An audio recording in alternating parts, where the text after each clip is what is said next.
AstrHori have a new lens out. It's a 2 to 5 times macro lens. Let's take a look at it. So this is the AstrHori 25mm 2 to 5 times macro lens. Now AstrHori have sent me this lens for review, however I don't get to keep it and I do have to send it back. Now unfortunately I've only had the lens for about a week. This is why I'm calling this video a mini review. It's not a full review, it's more of a first impressions review of this lens because I've only had it a week, so I haven't been able to test it completely. And also the insects are hibernating in the UK, so I haven't been able to take it outside on a general macro walk to see what it performs like. The lens comes packaged in a beautiful box. It arrived here safe and sound. I can't see it having any troubles with shipping from AstrHori. Let's take a look at the specs of this lens. It is of a metal construction and it is a full manual lens. We have a manual clickable f-stop ring at the front here, and we have a magnification ring here in the center of the lens. The focal length is 25mm and the mount support is for mirrorless cameras with the mounts of E, L, R, Z and FX. I have the R mount lens for my Canon EOS R, and that's what I've been testing it on. It is a full frame lens with a minimum focus distance of 37.5mm to 45mm. We'll get onto the working distance in a minute. Has an aperture range of 2.8 to f16. The E mount version of this lens weighs 474 grams. And my sample lens here weighs in at 479 grams. With 8 aperture blades, and as I've said before, it is a 2 to 5 times macro reproduction lens. The field of view at 2 times is 20 degrees, and at 5 times it's 9 degrees. The lens structure has 10 elements in 7 groups. The length of the lens at 2 times magnification is approximately 10 centimeters, and at 5 times magnification it's approximately 17 centimeters long. There is no weather sealing at all on this lens, so don't get taking it out in bad weather. The price of this lens is fantastic. It's $249, €279 or £239. That's a fantastic budget friendly price for a lens like this. Those are the tech specs as you read them on the website. But what I want to do is I want to get into the real world usage of this lens. Now mostly I've used it in the studio for several reasons. The first reason is the weather just isn't very good for me to take out my EOS R at the moment, and also the insects are hibernating here in the UK. So for the testing of this lens, I went around the house, grabbed some house spiders, brought them onto my setup here and photographed them, then let them go afterwards. When it comes to real world usage, let's talk about the working distance. Now the working distance, unlike focus distance, is the distance between the end of the lens and your subject. At 2 times magnification, we have roughly 4 centimeters of working distance. This remains true up until 5 times magnification, which then reduces to 3.5 centimeters. I found that it was quite adequate at photographing the insects without spooking them too much. The image quality from this lens is good. It's not as sharp as some other lenses, but for the price point, the image quality is satisfactory. Now, in case you do want to know, there's a link in the description below with the raw files that you can download yourself and take a look at if you wish to. You can judge the image quality for yourself using your editing style. Let's talk about the pros and the cons of using this lens for a week. The pros are, again, magnification. We're talking 2 to 5 times magnification. If you have another lens that is a 2 times magnification, like my lower lens that I have, that means with 2 lenses, I'm covering a focal range of infinity to 5 times macro.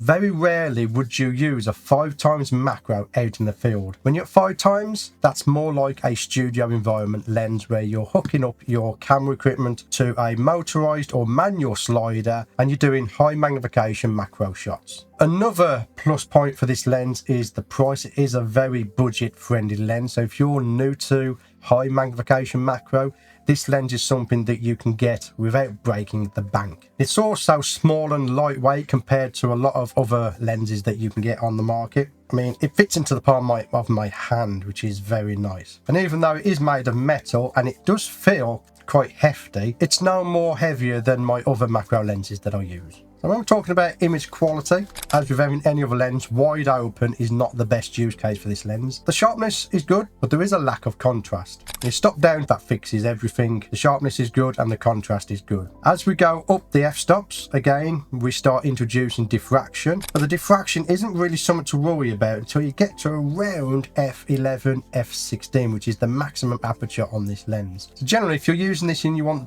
the highest quality, I'd step up from 2.8 just to remove that lack of contrast. But you could also introduce the contrast in post. I've had no problems doing that. However, I would avoid the f16 because of the diffraction issues, unless you absolutely have to use that aperture to get your shot. Of course, we can always sharpen the images in post afterwards. For me personally, I like the quality at f5.6 to f8. Between those ranges, you're getting the best out of this lens. One of the use cases for this lens is when you've got a very small subject. Take this spider here. Now, I don't know if this is a money spider or just a spiderling from last year's clutch, but it is very small. But I was able to get a shot here of that spider, and that was using the 5x magnification of the AstrHori lens. It renders beautiful images when it gets it right. Again, with it being a 2 to 5 times lens, it is a very difficult lens to use and nail the focusing, but when you do get great images like this seller spider here. Now, being a full manual lens, focus stacking is something that would be quite hard on this lens. However, you can do limited focus stacking. Take this image here of a house spider that I had on a stone. This is a 4-shot image stack that I used with the AstrHori, and it is at a 2x magnification because the spider was a larger subject. But being able to adjust your magnification from 2 to 5 times gives you a lot of options when out in the field. Well, let's talk about the cons of this lens after a week of use. As I've hinted to before, this lens is a very hard lens to use. It's a full manual lens. You're at 2 to 5 times magnification. It is really ideally aimed at experienced macro photographers. If you're new at macro, you will find this lens very difficult and it may put you off. If you already have a macro lens of 1x or 2x, you want to get more magnification, then you can check out this lens. One thing I didn't like about this lens is the f-stop and the magnification ring are very easy to adjust just by holding it. Now me, I like to brace my lens like that up onto something. However, with this lens, if you do that, it will just extend or go in and out the magnification wheel. So if I'm leaning on a rock, there's a little subject here and I'm leaning on the rock with my camera, it will tend to reduce the magnification. So that's something you've got to be aware of when using this lens. Another thing I noticed is this lens does suffer from internal reflections. So breaking news, AstrHori saw my previous video reviewing their lens and said that it's faulty.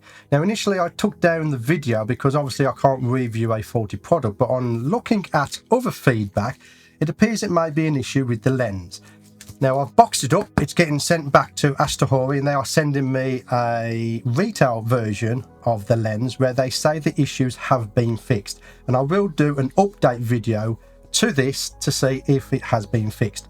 But for the internal lens reflections and the sagging magnification barrel, apparently those are faults. So take that as it is. It appears this lens is faulty that I have, and I am getting a new one to review in the next couple of weeks. And I really do hope AstrHori can fix the issues because this is a really nice budget-friendly lens for people to get into high magnification macro. So fingers crossed when I get the new lens it will all be fixed. And again, I will do a updated video if the issues have been fixed. Another downside to this lens is it has no filter thread on the front. So there's no way to attach any type of filters to the front of it. You can't attach a ring flash or a twin macro flash like my Godox MF12s. So lighting for this lens is quite difficult. I made up this makeshift rig here and for the most part it worked, but diffusing the light for this lens is very difficult. Typically I'd stick a diffuser on the front here like my Crafty Bells diffuser. However, with the aperture ring being there, once the diffuser's on, you can't get access to your aperture ring. And also, you accidentally turn the aperture ring while you've got the diffuser on. So the bonnet diffuser, like the Crafty Bells one, is probably not ideal for this lens. You're going to need some sort of solution that is off the lens. But that's just something I didn't toy with only having it for a week, but it is something I'll have a play with later on in the year. So lighting for your subject is very difficult with this lens. This is why I would mostly come to the conclusion that this is probably best used as a studio macro lens, where you've already got lights set up, you've got off-camera lights that you can use. It's absolutely fantastic for that, but out in the field it will be very difficult to use this lens. It might be one of those lenses that you rarely use, but when you come across a use case for it, it'll be absolutely fantastic. So the conclusion to this is I like this lens. It produces good results when in the proper environment to do so, when you haven't got reflections or you haven't got lights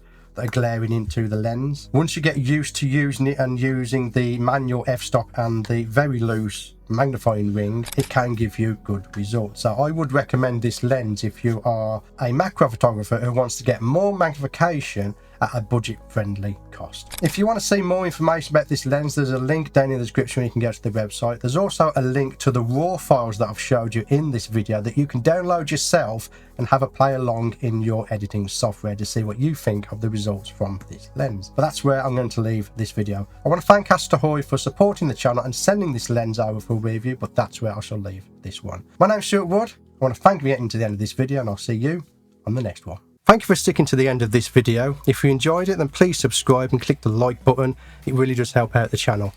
I want to thank my Patreon supporters for their continued support in supporting me and this channel. If you're interested in joining Patreon, then check in the description below this video for a link to Patreon. If you want to continue watching my macro journey, then click one of the videos in front of you now.